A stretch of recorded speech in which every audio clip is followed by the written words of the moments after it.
നിയമസഭാ തെരഞ്ഞെടുപ്പിലെ നാമനിർദ്ദേശ പത്രിക സമർപ്പിക്കാൻ ഇനി 2 പ്രവൃത്തി ദിനം മാത്രം. KN Balagopal, KK Shailaja, Sunny Joseph, PK Kunhalikutty, K Surendran ഉൾപ്പെടെയുള്ള നേതാക്കൾ ഇന്ന് പത്രിക നൽകും. അപ്പൊ പ്രമുഖരുടെ ഒരു നീണ്ട പട്ടികയുണ്ട് ഇന്നലെ നാമനിർദ്ദേശ പത്രിക നൽകാൻ. R ശ്രീജിത്ത് ചേരുന്നുണ്ട് തിരുവനന്തപുരത്ത് നിന്ന് വിവരങ്ങളുമായി. വിപിൻ സി വിജയൻ കൊച്ചിയിൽ നിന്നും, ഒപ്പം ദീപക്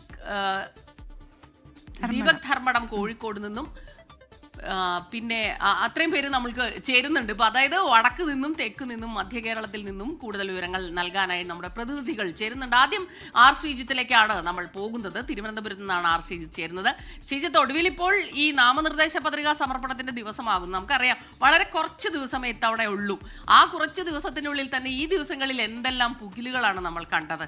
ഒടുവിൽ ഏകദേശം ഒരു ധാരണയായിരിക്കുന്നു മുന്നണികൾക്കിടയിലൊക്കെ തന്നെ.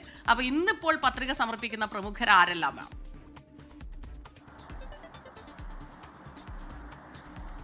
സ്മിത, നാമനിർദ്ദേശ പത്രിക സമർപ്പിക്കാൻ ഇനി 2 പ്രവൃത്തി ദിവസം മാത്രമേ ഉള്ളൂ. ഇന്നും തിങ്കളാഴ്ചയും മാത്രമേ ഇനി പത്രിക സമർപ്പിക്കാൻ കഴിയൂ.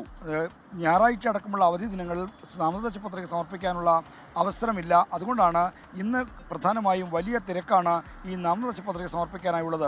തിരുവനന്തപുരത്ത് BJPയുടെ പ്രധാനപ്പെട്ട നേതാക്കളെല്ലാവരും, BJP സംസ്ഥാന അധ്യക്ഷൻ രാജീവ് ചന്ദ്രശേഖർ, ദേശീയ നേതാവായ V മുരളീധരൻ, ഒപ്പം തന്നെ DGP R Sreelekha, PK Krishnadas അടക്കമുള്ള ആളുകളെല്ലാം ഇന്ന് രാവിലെ 11 മണി മുതൽ ബന്ധപ്പെട്ട ഭരണാധികാരികൾക്ക് മുന്നിൽ പത്രിക സമർപ്പിക്കുകയാണ്. CPIMൻ്റെ നേതാക്കൾ എടുത്താൽ LDF കൺവീനർ TP രാമകൃഷ്ണൻ, അതോടൊപ്പം തന്നെ KN ബാലഗോപാൽ, KK ശൈലജ അടക്കമുള്ള പ്രധാനപ്പെട്ട നേതാക്കളും ഇന്ന് പത്രിക സമർപ്പിക്കുന്നുണ്ട്. അങ്ങനെ പത്രിക സമർപ്പിക്കാനുള്ള തിരക്ക് ഇന്ന് വളരെയധികം ഉണ്ട് എന്നാണ് നമുക്ക് മനസ്സിലാവുന്നത്. പലയിടങ്ങളിലും ഈ റിട്ടേണിംഗ് ഓഫീസർമാർ, വരണാധികാരികൾ അവരുടെ ടോക്കൺ നൽകിയ ആളുകളെ പ്രവേശിപ്പിക്കുന്ന തരത്തിൽ, കാരണം അത്രയ്ക്ക് തിരക്ക് പത്രിക സമർപ്പിക്കാനുണ്ട്.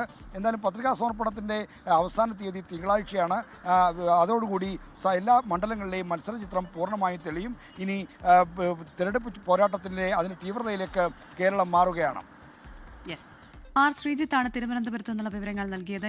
ലോകത്തെവിടെയായാലും ഏത് സമയത്തും 24 വാർത്തകളും ഓഗ്മെന്റഡ് റിയാലിറ്റി പാക്കേജുകളും എക്സ്പ്ലെയിനറുകളും വിശദമായി കാണാൻ ഞങ്ങളുടെ YouTube ചാനൽ നിങ്ങൾക്ക് സബ്സ്ക്രൈബ് ചെയ്യാം.